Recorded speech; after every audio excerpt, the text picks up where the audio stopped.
മല്ലപ്പള്ളി തേരടിപ്പുഴ വളവിൽ വീണ്ടും അപകടങ്ങൾ നിരവധി കഴിഞ്ഞിട്ടും അധികാരികൾ ഈ ഭാഗത്തേക്ക് തിരിഞ്ഞു നോക്കാത്തതിൽ പ്രതിഷേധം ഉയരുകയാണ്. മല്ലപ്പള്ളി പഞ്ചായത്ത് ഓഫീസ് പരിയാരം കോമളം റോഡിൽ മല്ലപ്പള്ളി തേരടിപ്പുഴ കൊടും വളവിൽ വീണ്ടും അപകടമുണ്ടാകുന്നു.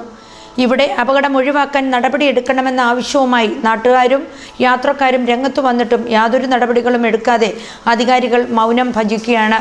കഴിഞ്ഞ ഞായറാഴ്ച പുലർച്ചെ താഴ്ചയിലേക്ക് കാർ കൂപ്പുകുത്തിയെങ്കിലും യാത്രക്കാർ ഭാഗ്യം കൊണ്ടാണ് കാര്യമായ പരുക്കേൽക്കാതെ രക്ഷപ്പെട്ടത്. ഇതിനു മുൻപ് നടന്ന 4 അപകടങ്ങളിലായി ഒരാളുടെ ജീവൻ നഷ്ടപ്പെട്ടിരുന്നു.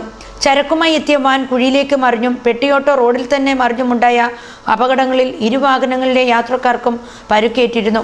ചിറക്കടവ് കൈലാത്തുകവല സ്വദേശിയായ യുവ അധ്യാപകൻ സ്കൂട്ടർ നിയന്ത്രണം വിട്ട് സംരക്ഷണ ഭിത്തിയിൽ ഇടിച്ചുണ്ടായ അപകടത്തിൽ മരണപ്പെട്ടിരുന്നു. ഒരാഴ്ച മുൻപ് കേടായ കാറുമായി എത്തിയ റിക്കവറും വാനും അപകടത്തിൽപ്പെട്ടു.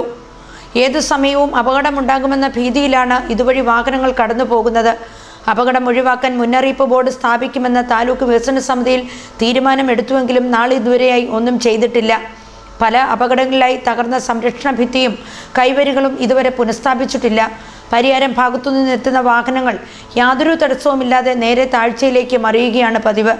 ഇത്രയും അപകടങ്ങൾ ഉണ്ടായിട്ടും ഒരു മരണം സംഭവിച്ചിട്ടും അധികാരികൾ ഈ ഭാഗത്തേക്ക് തിരിഞ്ഞു നോക്കാത്തതിൽ പ്രതിഷേധം ഉയരുകയാണ്.